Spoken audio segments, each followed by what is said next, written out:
This program is for discussion purpose only. Business Plus TV or any of our anchor does not bear any responsibility or liability towards the content.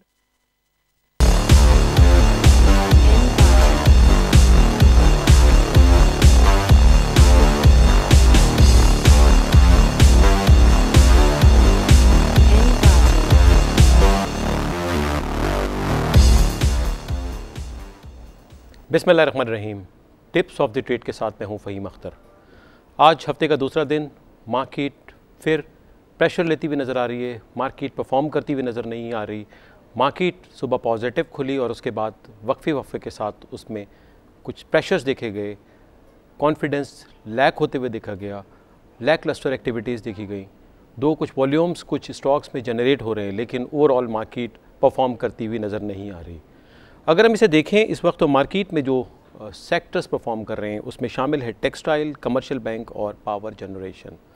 और ये कुछ typical stocks हैं जो कि market में activity generate कर रहे हैं। अगर हम कल की पार्टिसिपेशन को उठाएं, participation in terms of different players, तो कुछ इस तरह से नज़र आती है कि फॉरेन पार्टिसिपेशन नेट बायर नज़र आते हैं, फॉरेनर्स का इंटरेस्ट नज़र आता है, फॉरेनर्स हमारे स्टॉक्स ख़रीदते हुए नज़र आते हैं, कंपनीज़ इनका कॉन्फिडेंस शेक नज़र आता है।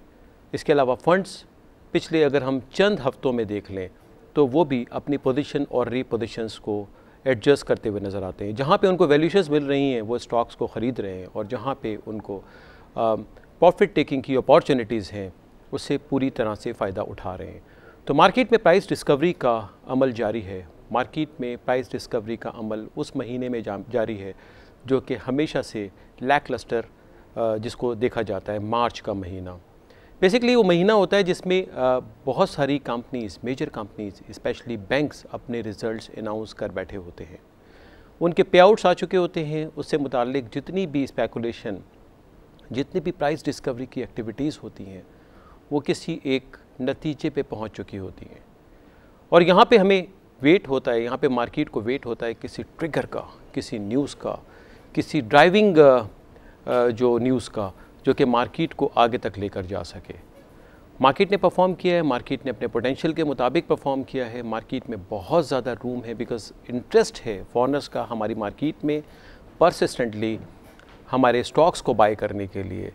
तो मार्केट आगे नज़र आती है हर एक को ठीक, लेकिन डेली एक्टिविटीज़, स्टॉक्स को लेना, स्टॉक्स को एक्यूमुलेट करना, स्टॉक्स इंडेक्स के नंबर में इजाफ़ा होना, वो फ़िलहाल पिछले 1-2 हफ्तों से थोड़ा सा मुश्किल नज़र आ रहा है। जहाँ पे भी बाइंग होती है उसके बाद में सेलिंग नज़र आ जाती है। 50,000 का लेवल मार्केट ने अटेन किया और उसके बाद में उसमें सेलिंग प्रेशर देखा गया। कल भी मार्केट 50,000 के करीब पहुँची और आज मार्केट कम्प्लीटली दबाव का शिकार है। अगर हम देखें तो मार्केट में कुछ जो ख़बरें आज इफ़ेक्ट कर सकती थी उसमें से एक ख़बर ये भी है कि सीमेंट के डिस्पैचेस 6% बढ़ गए, 6% डिस्पैचेस में इजाफ़ा हुआ। सीमेंट की जो इंडस्ट्री है उसने पाकिस्तान में बहुत ज़्यादा ग्रो किया है। सीमेंट की कंपनीज़ ने परफॉर्म किया, सीमेंट की कंपनीज़ ने अपनी शेप को टोटली चेंज किया, नए नए वेंचर्स देखने में आए, एक्सपोर्ट्स के लिए मार्केट एक्सप्लोर हुई, एक्सपोर्ट के लिए मार्केट मैच्योर हुई, और सीमेंट दुनिया के बहुत सारी जगहों पर पाकिस्तानी सीमेंट को बड़ी इज़्ज़त की निगाह से देखा जाता है। लोग उसे परचेज़ करते हैं और लोग उसे कंस्ट्रक्शन एक्टिविटीज़ के लिए इस्तेमाल करते हैं। तो सीमेंट के डिस्पैचेस में 6% का इजाफ़ा देखने में आया। ये कॉन्फिडेंस है हमारी सीमेंट इंडस्ट्री पे, ये कॉन्फिडेंस है कंस्ट्रक्शन मटेरियल पे जो पाकिस्तान प्रोड्यूस कर रहा है, और शायद ये वजह है जिसकी वजह से हमारे सीमेंट के डिस्पैचेस बढ़ रहे हैं। हम एक्सपेक्ट करते हैं कि आने वाले दिनों में भी वो कंपनियां जिन्होंने अपने वेंचर्स को अभी मैच्योर किया है, नए लगाए हैं, सीमेंट के प्लांट्स में एक्सपेंशन की है, वो भी इससे पूरी तरह से फ़ायदा उठाते हैं और हमारी सीमेंट के मार्केट एक्सपोर्ट में बहुत ज़्यादा जो शेयर को ग्रैब करने में कामयाब हो जाती है। बिकॉज रियल जो अचीवमेंट उसी सूरत में आती है जब आप अपने किसी भी प्रोडक्ट को मुल्क से बाहर भेजते हैं और जो नेशनल इनकम में ऐड ऑन करते हैं उस पैसे को, जो कि एक्सपोर्ट की सूरत में आपके पास रियलाइज़ हो रहा होता है। तो सीमेंट सेक्टर परफॉर्म कर रहा है, सीमेंट की डिस्पैचेस में इजाफा हुआ है और आने वाले दिनों में भी उम्मीद की जाती है कि सीमेंट मज़ीद परफॉर्म करेगा। लास्ट डे का एक क्वेश्चन जो कि मेरे पास इनबॉक्स में था, जिसमें लोगों ने कंसर्न का, जिसमें एक साहब ने कंसर्न का मुजाहरा किया था, कंसर्न अपना ज़ाहिर किया था कि मार्केट परफॉर्म नहीं कर रही है और जो स्मॉल इन्वेस्टर्स हैं वो बहुत ज़्यादा ट्रैप हो चुके हैं मार्केट में। तो मैं उसका चाहूँगा थोड़ा सा, इससे पहले हमारी कॉल्स शुरू हों फॉर्मली, उस पर मैं बातचीत कर लूँ। देखिए जी, स्मॉल इन्वेस्टर्स का मैंने कई फोरम पे, कई वर्कशॉप्स में, कई ऐसी जगहों पे जहाँ पे बातचीत करने का मौका मिला, मैंने बात की है कि स्मॉल इन्वेस्टर्स नॉर्मली अपना होमवर्क पूरा नहीं करते और अचानक अपनी वेल्थ को मल्टीप्लाई करने के लिए मार्केट में पोजीशन लेते हैं। इनके जो मोटिव्स होते हैं कि एक दिन में बहुत ज़्यादा पैसा बना लिया जाए, ऐसे स्टॉक्स ले लें कि जिनकी वैल्यूएशंस बड़ी तेज़ी के साथ में बढ़ना शुरू हो जाए। तो शायद ये वजह होती है जिसकी वजह से ये अपना होमवर्क पूरा नहीं करते। वो तमाम फाइनेंशियल लिटरेसी जो उन्होंने एक्वायर की होती है उसको अप्लाई नहीं करते, बैलेंस शीट नहीं देखते, कैश फ्लो नहीं देखते, कंपनी की प्रोडक्ट्स को नहीं देखते, कंपनी की ग्रोथ को नहीं देखते, और सिर्फ ये अचानक किसी के कहने पर शेयर्स की परचेज़ कर लेते हैं, स्टॉक्स एक्वायर कर लेते हैं, अपना पैसा लगा देते हैं। इनको नहीं पता होता कि कंपनी किस तरह से परफॉर्म कर रही है, कंपनी ने आने वाले दिनों में किस तरह से ग्रो करना है या श्रिंक करना है। ये वजह होती है। शेयर्स एक्वायर कर लेते हैं, शेयर्स ख़रीद लेते हैं, शेयर्स में ग्रोथ नहीं होती, लंबे अरसे के लिए फंस जाते हैं, उसके बाद में उनको ये औने पौने बेचने को तरजीह देते हैं और उसके बाद ये नुकसान उठाते हैं। इन माइंड यू, जो इस सारे प्रोसेस में किसी भी बिज़नेस में इमोशंस का कंट्रोल बहुत इम्पॉर्टेंट होता है। अपने जज्बात का, अपने फियर्स का, अपने ख़दशात का, अपनी एक्साइटमेंट का। अगर स्टॉक मार्केट में अगर आप अपनी एक्साइटमेंट को कंट्रोल नहीं कर सकते तो आपके नुकसानात उठाने के बहुत ज़्यादा चांसेस हैं। तो लिहाजा हमेशा कोशिश करें कि जो भी डिसीजन आप ले रहे हैं उसको ठंडे दिमाग के साथ नहायत सोच समझ के डिसीजन लें, और आपका डिसीजन जज्बात पे बेस नहीं करना चाहिए। आपका बाइंग और सेलिंग का डिसीजन पूरी तरह से रैशनल्स पर बेस करना चाहिए। आप फंडामेंटल्स देखें, आप टेक्निकल्स देखें, आप इंटरनेशनल मार्केट्स को कंपेयर करें, आप वैल्यूएशंस तलाश करें, आप प्रोडक्ट को देखें, प्रोडक्ट की परफॉर्मेंस को आप देखें, एंड देन आप उसके बाद में डिसीजन करें कि राइट, मैंने is it the right time to entry, अभी मुझे मार्केट में स्टॉक्स लेने चाहिए या इस वक्त मुझे अपने स्टॉक्स को सेल कर देना चाहिए। ये सारे डिसीजन बहुत इंपॉर्टेंट होते हैं। अगर आप इन डिसीजंस को नहायत दानिशमंदी के साथ में लेंगे तो I can assure you the market has real potential.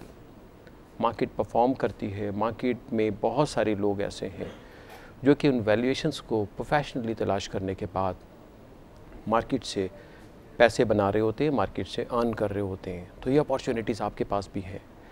Requirement इस बात की है कि आप अपनी प्रोफेशनल स्किल्स को अप्लाई करें। कैपिटल, प्रोफेशनल स्किल्स दोनों को एक्सचेंज करें। कैपिटल, प्रोफेशनल स्किल्स दोनों को साथ साथ लेके चलें। कैपिटल और प्रोफेशनल स्किल्स दोनों को एक्सचेंज करें। आई कैन अश्योर यू आपके डिसीजन ठीक होंगे, आपके डिसीजन अच्छे होंगे अगर आप इमोशंस को काबू में रखने के बाद में चलते हैं। अगर आप मार्केट की मुख्तलिफ़ कैटेगरीज़ देखें, जो पार्टिसिपेंट्स, इसमें इंडिविजुअल इन्वेस्टर्स भी होते हैं। ऐसे लोग जो कि अपने पैसे को लगाने के बाद पैसे को मल्टीप्लाई करना चाहते हैं, पैसे से पैसा बनाना चाहते हैं। इसमें फ़ंड्स ऑपरेट कर रहे होते हैं। ये वो फ़ंड मैनेजर्स हैं जिनकी क्वालिफ़िकेशंस हैं, जो अपने नाम के साथ आप मुख्तलिफ़ जगहों पे देखें, कुछ लोग CFA लिख रहे होते हैं, कुछ ACCA लिख रहे होते हैं, purely basing on some very strong and professional qualification. इनका काम ही ये होता है कि जी स्टॉक को, मार्केट को, इकॉनमी को इवेलुएट करना और इवेलुएट करने के बाद में डिसीजंस लेना। आप इन पैरेलल हैं उनके साथ, आप उनके साथ में काम कर रहे हैं। आपके डिसीजन उनके डिसीजन के इन लाइन होने चाहिए। और फिर फॉरनर्स, एक इंतहाई प्रोफेशनल फोर्स, उनके लिए सिर्फ आपकी मार्केट नहीं है, उनके लिए तो बहुत सारी मार्केट है। Your market is one of the choice for them. एक चॉइस है पाकिस्तान की मार्केट। मुख्तलिफ़ मार्केट्स को जांचते हैं, परखते हैं, और मार्केट के बाद आपके सेक्टर्स को देखते हैं। सेक्टर्स को देखने के बाद इंडिविजुअल स्टॉक्स को स्टडी करते हैं, उसके तमाम अच्छे और बुरे को देखते हैं क्या स्ट्रेंथ्स है, क्या पे आउट एक्सपेक्टेड है, अर्निंग क्या है, प्रोडक्ट किस तरह से मार्केट को पकड़ रही है, प्रोडक्ट किस तरह से मार्केट में रिस्पेक्ट ले रही है, और उसके बाद उनके डिसीजंस आते हैं। तो माइंड यू, आपने जब भी मार्केट में काम कर रहे हैं तो अपने आप को compete करना है, अपने आप को मुकाबले में लेकर आना है इस तरह के लोगों के जिनकी प्रोफेशनल क्वालिफ़िकेशन है, जिनकी का एक्सपीरियंस है, जिनका एक्सपोजर है, जो कि इसी काम को हर ग्राउंड पे, हर जगह पे, हर मुल्कों में, हर मार्केट्स में जाके कर रहे होते हैं। तो अपनी स्किल्स को डेवलप करें, अपनी स्किल्स को लेकर आएँ उस लेवल पे जहाँ मौका मिलता है आपको। Try to understand the implication of cash flow. आप इनकम स्टेटमेंट को समझें, आप बैलेंस शीट को समझें। आपको पता होना चाहिए कि अर्निंग्स किस तरह से उनकी प्रोजेक्शंस होती है, स्टॉक्स को इवेलुएट करने के कितने पैटर्न्स हैं।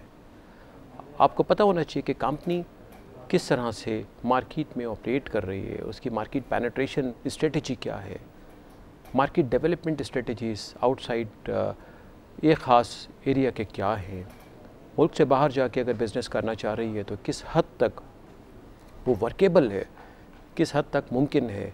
जब तक आप इन सारी चीज़ों को नहीं देखेंगे आपके लिए ख़ासा मुश्किल होगा मार्केट में काम करना। हम साथ साथ आपकी कॉल्स को भी वेलकम करेंगे, तो प्लीज़ बिल्कुल हेजिटेट ना करें। जो आपके व्यूज़ हैं, जो आपके क्वेश्चंस हैं प्रोग्राम में, आप कॉल्स भी कर सकते हैं, आप फेसबुक मैसेजेस भी कर सकते हैं, इनबॉक्स मुझे। आई विल ट्राई कि मैं आपको तमाम क्वेश्चंस को साथ साथ हम डिस्कस करके टिप्स डेवलप कर सकें ट्रेड की, जो कि आपको भी बेनिफिट दे और तमाम सुनने वालों को भी। तो यहाँ पर हमारे पास एक मैसेज है, ये कराची से मिस्टर आफ्ताब हैं। ये फेसबुक पे उन्होंने मैसेज दिया है कि जी सिल्क बैंक, इनको किसी साहब ने बताया है कि ये ख़ासा ऊपर जा सकता है और इसको फ़ौरी तौर पे लें बहुत ज़्यादा। और जो इनके मैसेज से मैं समझा हूँ कि इसकी प्राइसेस कई टाइम मल्टीप्लाई हो सकती हैं। तो क्या हमारा व्यू होगा उसके बारे में। तो आफ्ताब साहब, आप अपने सवाल का जवाब खुद तलाश कर सकते हैं। बैंकिंग वर्ल्ड बड़ी डायनामिक है। बैंकिंग वर्ल्ड में बिग 5 या किसी भी मुल्क में 4-5 बैंक ऐसे होते हैं जो कि परफॉर्म कर रहे होते हैं। आपके पास भी 4-5 क्लियरली बैंक्स ऐसे हैं जो कि डिस्टिंक्शन रखते हैं, जिनका मार्केट पे होल्ड है, जिन्होंने ऑलरेडी अपने बिजनेसेस को बहुत ज़्यादा डेवलप किया हुआ है। छोटे बैंक्स के लिए काम करना मार्केट में बहुत मुश्किल होता है। छोटे बैंक्स के लिए मार्केट में जगह बनाना बहुत बेतहाशा मुश्किल होता है। सिल्क बैंक ठीक है, प्रोफेशनली बहुत ज़्यादा मैनेज होगा, मैं उस पर क्वेश्चन नहीं करूँगा, बहुत ज़्यादा इसकी प्रोडक्ट्स अच्छी हो सकती हैं। लेकिन आपके सवाल का जवाब ये है, क्या इस सारी इन्वायरमेंट में ये पॉसिबल है कि सिल्क बैंक UBL को कम्पीट कर सके या हबीब बैंक को कम्पीट कर सके या फिर MCB को? अगर इसका जवाब आपके पास हाँ की सूरत में है तो आप इसको 2 या 3 डिजिट में देख सकते हैं, और अगर आपके पास इसका जवाब हाँ में नहीं है तो आप समझ सकते हैं कि सारी की सारी स्पेकुलेटिव एक्टिविटीज़ हैं। अपने फंडामेंटल्स को इन इन्वायरमेंट्स में बैंक, ख़ास तौर पे सिल्क बैंक कितना बेहतर बना सकता है उसका आप अंदाज़ा लगा सकते हैं इसकी साल की मूवमेंट देखने के बाद। साल में टिपिकली कई दफ़ा एक्टिविटीज़ वॉल्यूमेटिक जनरेट होती हैं, एक ख़ास लेवल तक मूव करता है और उसके बाद में करेक्शन आ जाती है। बैंड्स हैं, उस बैंड में टॉप और बॉटम बैंक मूव कर रहा होता है और उसमें मुख्तलिफ र्यूमर्स भी आती हैं, लेकिन अल्टीमेटली आप अंडरस्टैंड करते हैं वो तमाम के तमाम प्रॉब्लम्स जो बैंक फेस कर रहा होता है। तो शायद बहुत ज़्यादा इन्वायरमेंट में ग्रो करने के लिए, बहुत ज़्यादा इस कॉम्पिटिटिव इन्वायरमेंट में ग्रो करने के लिए बैंक को बहुत ज़्यादा डिलीवर करना पड़ेगा, and it will definitely take lot of time. एक आध दिनों में, एक आध महीने में या एक आध साल में बैंक को डबल डिजिट या ट्रिपल डिजिट देखना शायद रियलिटी बेस्ड नहीं होगा। हम बात कर रहे हैं मार्केट के बारे में। मार्केट सिर्फ़ और सिर्फ र्यूमर्स पे चलती है, मार्केट सिर्फ और सिर्फ न्यूज़ पे चलती है, मार्केट रैशनल पे चलती है, मार्केट फंडामेंटल्स पे चलती है, और ये सारी चीज़ें मिलके ट्रिगर करती हैं टेक्निकल्स को। Technicals numbers, technicals volumes, technicals price discovery, technicals activity. जब फंडामेंटल्स, जब न्यूज़, जब र्यूमर्स टेक्निकल्स को ट्रिगर करती हैं तो स्टॉक मूव करना शुरू कर देता है। फॉर दैट पर्पस आपकी स्टॉक में के फंडामेंटल्स में कुछ ना कुछ चेंज होनी चाहिए। अगर चेंज नहीं भी होती तो लोग उसको स्पेकुलेट कर रहे होते हैं, उसके बारे में र्यूमर्स आ रही होती हैं। और र्यूमर्स कैसे शुरू होती है? र्यूमर्स शुरू होती हैं कि जब लोगों के बिज़नेस वेंचर को इवेलुएट करते हैं, उनके बारे में अंदाज़ा लगाते हैं कि राइट, ये बिज़नेस आगे क्या कर सकता है, ये इन्वायरमेंट उसे क्या कुछ दे सकती है। स्वॉट करता है, ये वही वाला स्वॉट जो कि MBA के स्टूडेंट्स कर रहे होते हैं, स्ट्रेंथ, वीकनेसेस, अपॉर्चुनिटीज़ और थ्रेट्स। किस तरह से क्या क्या चीज़ें हैं जो बैंक की या किसी भी स्टॉक की या किसी भी कंपनी की चीज़ों को स्वॉट में स्ट्रेट अवे बेनिफिट देती है। उसके बाद में आप अंदाज़ा लगा सकते हैं कि स्टॉक की प्राइसेस कहाँ पे जा रही हैं। अगर हम आज मार्केट को देखें तो मार्केट में दबाव नज़र आता है और कुछ चीज़ें हैं, कुछ स्टॉक्स जो मूव करते हुए नज़र आते हैं। उसमें से एक टिपिकली के इलेक्ट्रिक का स्टॉक है जिसने वॉल्यूम्स जनरेट किए हैं। दो थोड़ी सी चेंज इंट्राडे में नज़र आई इसमें, जो कि टिल्ट है नेगेटिव की तरफ। जिस वक्त हमने इस डेटा को पिक किया 18 मिलियन से ऊपर का उस वक्त तक के इसमें ट्रेड हो चुका था। के इलेक्ट्रिक, जिस तरह से आपको पता है कि ये एक ऐसी कंपनी है जो कि ख़ासी ख़बरों में रही है। कराची में ऑपरेशन करने वाली ये कंपनी जिसने पिछले चंद सालों में अपने ऑपरेशंस को ख़ासा इम्प्रूव किया और इस इम्प्रूव करने का फ़र्दर बेड़ा उठाया हमारे दोस्त मुल्क के प्रोफेशनल्स ने, शंघाई के लोगों ने। उनके लोग आए और आने के बाद में इसको मुख्तलिफ़ ज़ावियों से इसकी एफिशिएंसी को मज़ीद बेहतर बनाने की कोशिश कर रहे हैं। तो स्टॉक में एक्टिविटी रहती है, स्टॉक में स्पेकुलेशन रहती है, स्टॉक को लोग बाय सेल करते रहते हैं, स्टॉक के हाथ चेंज होते रहते हैं। Someone is buying and other one is selling. तो ये सारी की सारी एक्टिविटीज़ इसमें चल रही होती हैं। पाकिस्तान रिफाइनरीज़ के बारे में हमने कल भी बात किया था, जो कि एक वॉल्यूम लीडर्स में से आज है। क्रूड ऑयल की परफॉर्मेंस ऊपर जाते हुए और उसके बाद एक डिस्काउंटेड स्टॉक जिसने एक्टिविटी डाली और अपने आप को प्राइस के मुताबिक एडजस्ट किया। हम अपनी बातचीत को जारी रखेंगे। यहाँ पे हमें एक छोटे से ब्रेक पे जाना है। देखते रहिए हमारे प्रोग्राम को। Will back after a break.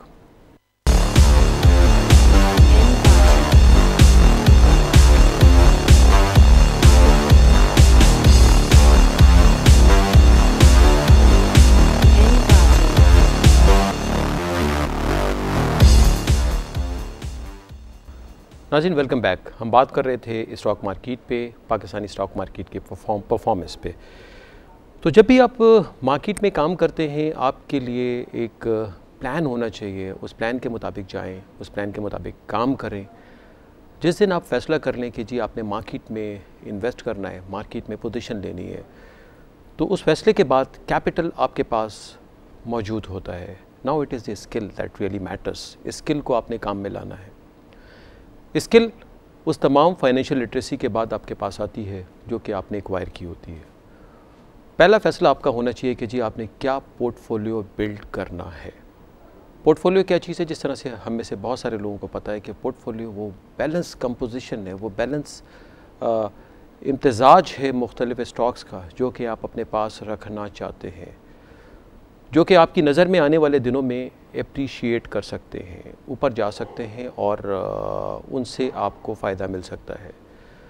तो portfolio management, portfolio buildup stock trade का एक अहम जुज़ होता है। आप क्या करें जी? आप सबसे पहले सेक्टर्स को इवेलुएट करना शुरू कर दें।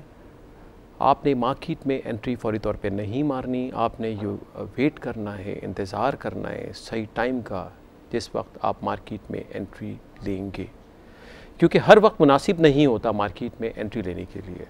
मार्केट का मिजाज बता रहा होता है कि आप किस वक्त मार्केट में एंट्री ले सकते हैं और किस वक्त आपको चुपचाप मार्केट से निकल जाना चाहिए।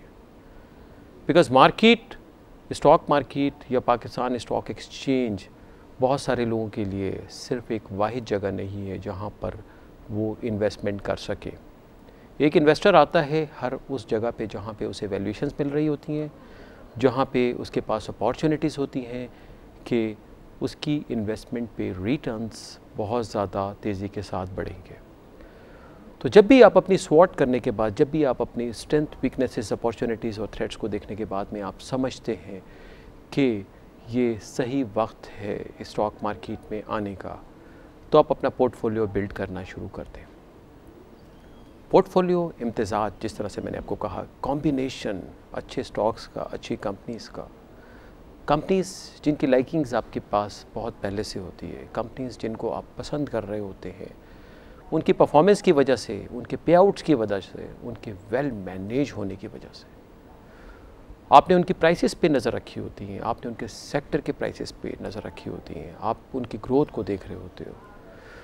जहाँ पे भी फॉर एग्ज़ाम्पल आप अपने पोर्टफोलियो में 5 मुख्तलिफ़ कंपनीज़ रखने का फ़ैसला करते हैं, पहली बात तो ये कि आपका पोर्टफोलियो डाइवर्स होना चाहिए, मुख्तलिफ़ तरह के डाइवर्सिफिकेशन, मुख्तलिफ़ तरह के स्टॉक्स, मुख्तलिफ़ तरह के सेक्टर्स। क्यों करना चाहते हैं आप डाइवर्सिफिकेशन? डाइवर्सिफिकेशन करने की सीधी सी और सादी सी वजह यह है कि आप चाहते हैं कि रिस्क को मिनिमाइज़ कर दिया जाए, रिस्क कम से कम हो, रिवॉर्ड्स बढ़ जाए, because it's all balance of risk and reward. You want maximum reward. Risk को आप कम से कम रखना चाहते हो और रिवॉर्ड को ज़्यादा से ज़्यादा बढ़ाना चाहते हो, और ये सिर्फ उस सूरत में पॉसिबल है कि जब आप एक अच्छी डाइवर्सिफिकेशन कर लेंगे, अच्छा पोर्टफोलियो चूज़ करेंगे। एक और फ़ायदा उसका ये है कि एक अंग्रेज़ी की एक कहावत है कि don't put your all eggs in single basket. एक बास्केट में आपके पास घर में जितने अंडे मौजूद हैं आप उसमें नहीं रखते होते। उसकी रीज़न क्या होती है कि अगर बास्केट गिर जाए तो आपको नुकसान आपका टोटल होता है, आप मुख्तलिफ़ जगहों पर रखते होते हैं। सिमिलरली डाइवर्सिफिकेशन का एक फ़ायदा ये भी होता है कि आप कॉम्बिनेशन बनाते हैं, अच्छे कॉम्बिनेशन बनाते हैं, अच्छे स्टॉक्स के, अच्छे सेक्टर्स के, अच्छी कंपनीज़ के, अच्छी ऑर्गेनाइजेशंस के, अच्छी वैल्यूएशंस के, और आप उनको वैल्यूएशंस मिलने के बाद बाय करना शुरू कर देते हैं। लंबा पर्सपेक्टिव रखें, आपकी लॉन्ग टर्म पर्सपेक्टिव होनी चाहिए, आपकी सोच लंबे अरसे के लिए होनी चाहिए। आप 2 साल के लिए सोचें, आप 3 साल के लिए सोचें, आप 5 साल के लिए सोचें, आप 10 साल के लिए सोचें। आपका पोर्टफोलियो आपको यकीनी तौर पर मदद देगा। ठीक है, सारे आप सिर्फ डिविडेंड यील्ड पे ना जाएं, आप थोड़ा सा रिस्क भी ले सकते हैं। आप ऐसे स्टॉक्स भी परचेज कर सकते हैं जिनमें पोटेंशियल है परफॉर्म करने का, जो कि आगे जा सकते हैं, जो कि परफॉर्म कर सकते हैं, लेकिन उसका आप रेशो कम रखें। वाई? बिकॉज़ आप चाहते हैं आपका पोर्टफोलियो साल के एंड में एक ख़ास अमाउंट आपको दे। ये आपका रिटर्न होगा सालाना, ये आपका रिटर्न होगा 3 महीने के बाद, ये आपका रिटर्न होगा 6 महीने के बाद, और इस रिटर्न को आप अपने पास मार्क कर सकते हैं कि राइट, ये मेरा प्रॉफिट है जो कि मैं सालाना तौर पे ले रहा हूँ। ये तो आपका डिविडेंड की सूरत में होगा, और बाकी दूसरे पे आउट्स लाइक बोनस आपकी एक्सपेंशन पोर्टफोलियो की करेंगे अगर आप राइट स्टॉक्स को चूज़ कर रहे हैं। बहुत सारे लोग मेरी इस बात के मुख्तलिफ़ जगहों पर मुखालफत करते हैं कि जी हम तो लॉन्ग टर्म इन्वेस्टमेंट पे बिलीव ही नहीं करते, हम तो शॉर्ट टर्म इन्वेस्टमेंट पे बिलीव करते हैं। तो मेरा जवाब उनको ये होता है कि लॉन्ग टर्म इन्वेस्टमेंट एक रियल पैटर्न है इन्वेस्टमेंट का। अगर आपका पर्सपेक्टिव लॉन्ग है, अगर आप लंबे अरसे के लिए इन्वेस्टमेंट कर रहे हैं, तो माइंड यू बहुत कम चांसेस रह जाते हैं कि आप अपने कैपिटल को लूज़ करेंगे। और अगर आप शॉर्ट टर्म के लिए काम कर रहे हैं, अगर आप डे ट्रेडर हैं, आप जॉबर हैं, आप रोज़ाना की बुनियाद पे काम करना चाहते हैं, तो आपकी कामयाबी के इम्कानात खासे कम हो जाते हैं। 12 लक काम करती है। आपके पास एग्जांपल्स होंगी कि लोगों ने शायद डे ट्रेड में पैसे बनाए, लेकिन लॉन्ग टर्म जाएं, लॉन्ग टर्म वैल्यूएशन तलाश करें, लॉन्ग टर्म मार्केट को देखें, और लॉन्ग टर्म आप उसमें अपने पोर्टफोलियो को बिल्ड करें। जैसे ही आपको मौका मिलता है आप स्टॉक्स परचेज़ करना शुरू करें, परचेज़ करके रिटेन करें, रिज़ल्ट्स को देखें। आप उन तमाम कंपनीज़ को जो कि आपके पोर्टफोलियो में हेल्ड हैं, उनको हर क्वार्टरली, हर रिज़ल्ट के बाद 6 मंथली, एनुअली इवेलुएट करें। आपने सिर्फ उन कंपनीज़ को इवेलुएट नहीं करना, आपने साइड बाय साइड उन कंपनीज़ को उनके कॉम्पिटिटर्स के साथ में एवेलुएट करना है, जिनके साथ उनका मुकाबला है, जिनके साथ वो मार्केट शेयर होल्ड करते हैं, जिनके साथ उनकी दौड़ चल रही है।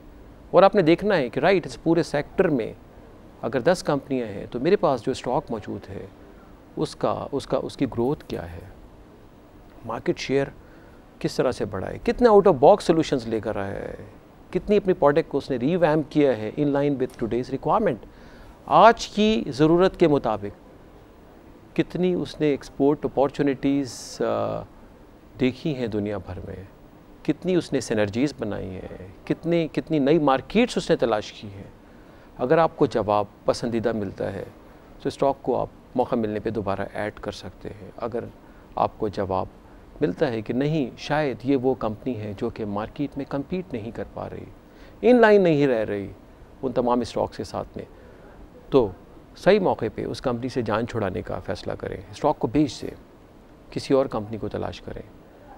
बहुत सारी कंपनीज़ हैं, आपका व्यू अगर सही तरह से चल रहा है तो इस तरह से अपने आप पोर्टफोलियो को चला सकते हैं।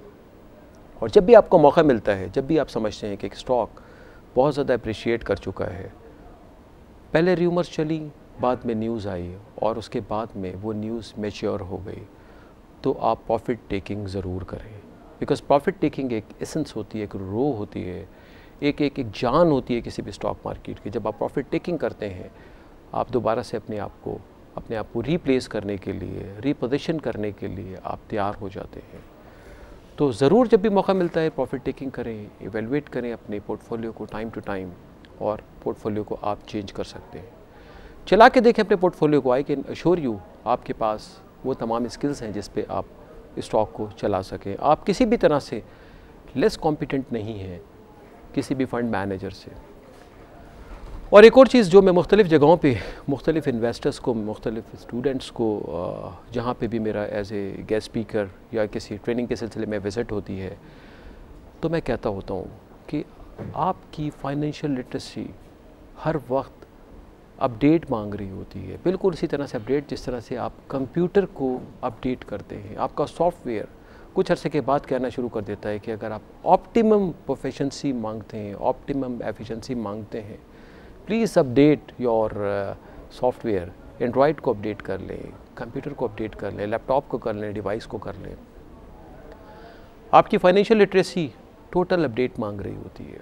Update in terms of your financial qualification, update in terms with your connectivity, updates आपकी इंफॉर्मेशन एज के मुताबिक किस कदर तेज़ी के साथ इंफॉर्मेशन ले रहे हैं। याद करें उस ज़माने को जब हम सारे के सारे स्टॉक में ट्रेड किया करते थे, न्यूज़ का फ़्लो कितना स्लो होता था। एक ब्रोकर आपको न्यूज़ बता रहा होता था, आज आप ब्रोकर को र्यूमर्स या न्यूज़ के बारे में बता रहे होते हैं। It's all is possible because of this Android technology, computer, और उसी की मदद से न्यूज़ का फ़्लो आपके पास बड़े इंस्टेंट तरीके से मौजूद है। आप देख रहे होते हैं, न्यूज़ को इवेलुएट कर रहे होते हैं। It's all combination of your skills, your connectivity, news, और साथ में आपकी कैपिटल का। इसको जब भी आप इफ़ेक्टिव तरीके से अप्लाई करेंगे, आपके पास जो आपके रेवेन्यूज़ हैं सिग्निफिकेंटली बढ़ते हुए नज़र आएंगे। तो it's all time and again I say it's all in art. Stock trading it's a science. Art क्यों है? आर्ट क्योंकि आप इसको मज़ीद अपने आप को स्किल कर सकते हैं। आर्ट इसलिए कि आप अपने आप को, इस आर्ट को शाइन कर सकते हैं। आर्ट की डेफिनेशन ये होती है, आर्ट को आप सीख सकते हैं, आर्ट को आप शाइन कर सकते हैं, आर्ट को आप समझ सकते हैं, आर्ट पे आप अबूर हासिल कर सकते हैं। इन वाइट साइंस, ये साइंस है बिकॉज ये साइंटिफिक रूल्स पर बेस करता है। ये साइंस पे 2+2 की साइंस पे बिलीव करता है। तो फाइनेंशियल मार्केट्स साइंस भी होती है, फाइनेंशियल मार्केट्स आर्ट भी होती है। We really need to learn science. हमें वो तमाम चीज़ें सीखनी पड़ेंगी फाइनेंशियल मैनेजमेंट में, अकाउंट्स में, बैलेंस शीट की इवैल्यूएशन में, कैश फ्लो में, इनकम स्टेटमेंट में। हमें तमाम वो फार्मूले सीखने पड़ेंगे, हमें तमाम कैलकुलेशन सीखनी पड़ेंगी अगर हम इस मार्केट के पोटेंशियल से फ़ायदा उठाने चाहते हैं। और हमें उन तमाम स्किल्स को डेवलप करना पड़ेगा, जिन स्किल्स को हम अप्लाई करने के बाद मार्केट से हम मैक्सिमम रिवॉर्ड ले सकते हैं। वो तमाम स्किल्स जिसका इससे पहले मैंने आपसे ज़िक्र किया इसेंशियली रिक्वायर्ड हैं। उनके बग़ैर आप जब भी जाएंगे तो आपको मार्केट में नुकसान उठाने का अंदेशा है। हम आज बात कर रहे हैं मार्केट पे उन टेक्निक्स पे जिनको अडॉप्ट करना चाहिए। तो यहाँ पे एक कंपनी की मैं आपसे स्टोरी भी शेयर करना चाहूँगा। It has nothing to do with PSX। ये हमारे साथ वाले मुल्क की एक कंपनी जिसने 2009 में बहुत ज़्यादा ख़बरों की ज़ीनत बनी और हर जगह पे इसके बारे में पढ़ा और पढ़ाया जाता है। स्पेशली जो फाइनेंस के स्टूडेंट्स, जो कि फ़ाइनेंशियल मार्केट वाले, जो कि स्टॉक वाले लोग। ये है सत्यम। कंपनीज़ बड़े सेंसिटिव तरीके से काम कर रही होती हैं। कंपनी के काम करने का तरीक़ाकार बड़ा मुख्तलिफ होता है। आई एम श्योर बहुत सारे लोगों को इसकी स्टोरी के बारे में पता होगा। एक कंपनी जो कि अपनी बैलेंस शीट को, अपने वेंचर्स को बड़ा अच्छा परफॉर्म करती है, अचानक उसमें प्रॉब्लम शुरू हो जाते हैं और जब उन प्रॉब्लम्स को देखा जाता है तो पता लगता है कि $1.5 बिलियन से ज़्यादा की उस कंपनी में, सत्यम जो कि इंडिया की कंपनी थी बेसिकली, उसमें प्रॉब्लम निकलता है मैनिपुलेशन का। द चेयरमैन रिज़ाइंस, उसके साथ में उसके ख़िलाफ़ इंक्वायरी शुरू हो जाती है। कंपनी में तकरीबन 1 दर्जन के करीब लोग जो हैं वो उन पे इल्ज़ाम आता है। तो ये एक वीक रेगुलेशन होती है जो कि साथ वाले मुल्क में हुई कॉरपोरेट गवर्नेंस की सूरत में। बाद में इस कंपनी को दोबारा से इसको महिंद्रा ग्रुप ने उठाया और ठीक करने के बाद में प्लेस कर दिया। लेकिन एक कंपनी बहुत अरसे तक इग्नोर्ड रही, अपने फाइनेंशियल्स को सही नहीं दिखा सकी। लोग इसे मुख्तलिफ़ ज़ावियों से पढ़ते हैं, लोग उसे मुख्तलिफ़ ज़ावियों से नताइज अख़ज़ करते हैं। गुड पार्ट इज़ दैट कि हमारे रेगुलेटर्स ख़ासा 2008 के क्राइसिस के बाद में उन्होंने बहुत कुछ सीखा है और बहुत सारे ऐसे स्टेप्स लेते रहते हैं जिस पे शोर शराबा तो होता है, लेकिन वो उन तमाम चीज़ों को चेक करने के लिए होता है कि कॉरपोरेट गवर्नेंस कायम रहे, कंपनीज़ अपने रिज़ल्ट्स को अच्छी तरह से दिखाते रहे, कंपनीज़ अपनी जो ट्रांसपेरेंसी है उसको शो करती रहे। हमारे पास पिछले चंद सालों में जो प्रोसेसेस हैं वो बहुत ज़्यादा इम्प्रूव हुए हैं।